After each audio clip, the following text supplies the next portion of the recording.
Day 6 of Green Bay Packers training camp is here. Today is the second day of fully padded practice. In yesterday's practice, we saw a decent amount of injuries. Unfortunately, that just happens when you put on the pads and real contact starts happening. So let's react to and break down all the highlights from today's training camp practice during warmups. The Packers also did do 1v1s today. I thought they were going to do them the first day of pads. They ended up not doing that, but they did today, and I do have a 1v1 clip for you guys, probably the best 1v1 clip of the day, so make sure to stick around for that. I'd really appreciate it if you went down and clicked the subscribe button if you haven't already. I post highlights and takeaways from every single day of Green Bay Packers training camp, so if that does interest you, go down, click subscribe, and then turn on post notifications to not miss any of the videos. All right, guys, so let's dive right into it and bring up the screen.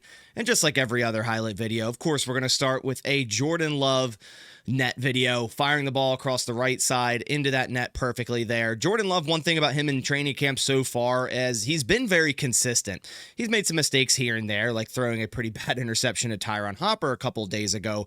But other than that, he's just been in command. He's been consistent. And I said this during OTAs and minicamp. It just looks like this year 3 of Jordan Love being the full-time starting quarterback, he just looks so much more in command. And overall, it just seems like he's fully in the driver's seat, and I think this could be Jordan Love's best year to date. Here's another clip of Jordan Love doing a drill here. It's that handoff to the left, roll out right, and throw on the run. You can see the mechanics, the off-platform throws that we see a lot from Jordan Love. It all looks very fluid there.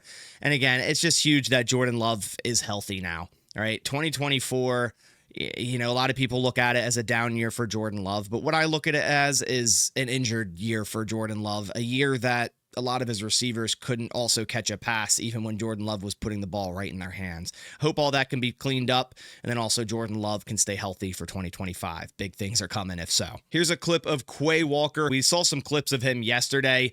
That he finally returned to individual warmups off of the PUP, that ankle injury, and he seems really close to returning to teams. He didn't return to teams today. It was still Edgerrin Cooper and Isaiah McDuffie as the starters in nickel during team sessions, but he looks really close, especially for a guy that's recovering from off-season ankle surgery. It doesn't look like that ankle is hindering him at all. He looks fast. He looks explosive hitting this sled, and really excited to see Quay Walker return into this defense. You know, you don't want to miss the guy that has the green dot on the helmet. You don't want to have him miss too much time in training camp because he is the leader of your defense. He is commanding everyone on your defense where to be, what to do, and you want that continuity and that consistency and that rapport with all the other players. So hopefully he does return to teams very, very soon, maybe even Friday. Here in this clip, definitely a new one.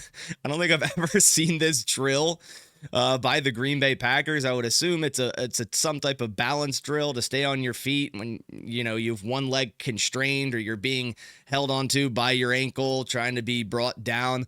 It's an interesting drill. It looks like something that would cause injuries more so than help you, but I believe in the Packers training staff and doing this drill, and maybe we'll see it pay dividends in a game where someone like Josh Jacobs there is being held on by the ankle and gains an extra 6 yards just by doing the old kangaroo bounce here. I don't know. Let me know what you guys think down in the comments, but this is a new one, so I wanted to show you guys. Here's a clip of the running backs going through a quick catching drill. You see Emmanuel Wilson, then I believe it's Chris Brooks on this next rep. We got insight today that Marshon Lloyd did, in fact, suffer a decent injury yesterday. It's told to be a groin injury, which would signal that it actually happened before Nate Hobbs hit him, because a contact hit to the lower extremities, unless it's very, very bad, isn't going to cause a groin injury. And Matt LaFleur basically mentioned that his foot, you know, he stuck it in the ground and didn't put his foot back down when he needed to. That's what Matt LaFleur said this morning about Marshon Lloyd. So again, that kind of signals that his groin injury isn't from the Nate Hobbs hit. And I know there's a lot of discourse over Nate Hobbs and him being so physical. But at the end of the day, I mean, this defense needs physicality. You know, when you look at teams around the NFL, teams that are contending, guys like the Lions, the Eagles, these are very physical football teams, and the Packers need more of that. Now, obviously, you don't want your guys to get hurt, but you need to train and practice like you want to play, and you want to be a physical football team. So it's unfortunate that Marshon Lloyd yet again got hurt, but I don't think it was because of the hit. And it's just another unfortunate setback for Marshon Lloyd. I mean, this guy can't catch a break. And like I said yesterday, I was very, very excited for Marshon Lloyd. It seems like he was carving out that running back number 2 role. He was making plays in camp. And it's like the moment the pads come on, and that's why I didn't want to get my hopes too high, because I said this, hey, let's wait until the pads come on. And then we see Marshon Lloyd go into work. And it was like play 3 that he got hurt. It's unfortunate. I'm hoping it's not a long-term one. I'm hoping it's a week or 2 thing, and maybe we even catch him in all 3 or 2 of the preseason games. You can actually see him in the background here watching the running back. So he's on the field, just no pads, no helmet. And it's just sad. It's disappointing because Marshon Lloyd's a guy who grew up right around from where I'm from, and I want to see this guy succeed so much. And I think he has the talent to and the potential. It's just the injury issues right now, and he simply can't catch a break. So really, really hoping it's a short turnaround for Lloyd here. All right, guys, so I talked about the 1v1 clip that I have for today's video.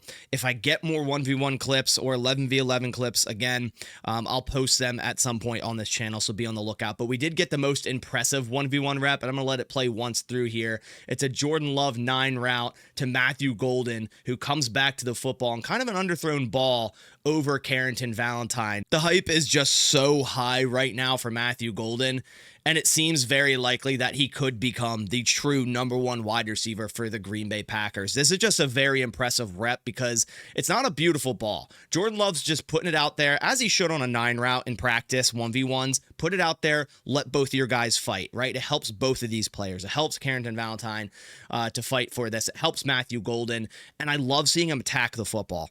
That's one thing that some of the receivers on the Green Bay Packers, like Dontavian Wicks, kind of struggle with when it's a 1v1 ball like this, you know, going back and fighting at the football.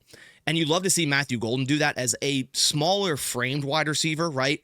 That's one of his things coming out of this draft class that you looked at. You were going, okay, he has a smaller frame. He's a speedster wide receiver. And a lot of people saw that and said, okay, he's not going to be good in contested situations. But when you watch him at Texas, even at Houston, he plays bigger than his frame, and you can see it here with the pads on. Doesn't mind physicality, will fight back through that defender, and even if he doesn't go up and catch this football, the ability to fight back through a defender like that, a lot of the time will cause pass interference calls by the referees and get you that yardage anyways. So I really love seeing the physicality, even at the end, the hand fighting, and Carrington Valentine and Matthew Golden went at it 3 separate times in 1v1s. Valentine won the first rep, but Golden had catches on the last 2 reps, including this one. This was definitely the most impressive, hype 1v1 rep we had all day. There's other things going on for the offensive line, defensive line, including Lucas Van Ness winning some great reps against Jordan Morgan, which I wish we had some clips of, because LVN's quietly having a great camp so far.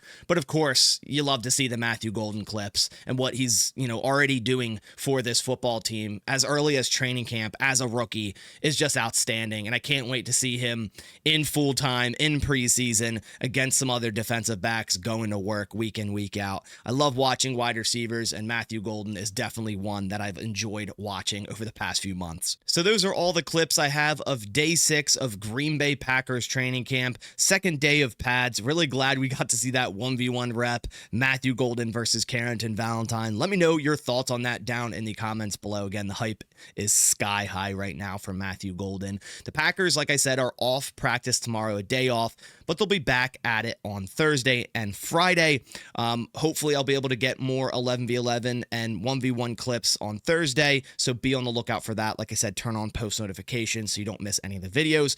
Be on the lookout for my takeaway video shortly after this one, and I'll go over everything that happened during 11v11s, which are ongoing as I make this video. Really appreciate you guys coming by. If you could leave a like down below, it supports the channel a ton. Again, thank you so much for stopping by. I'll catch you on the next one, and as always, go Pack Go.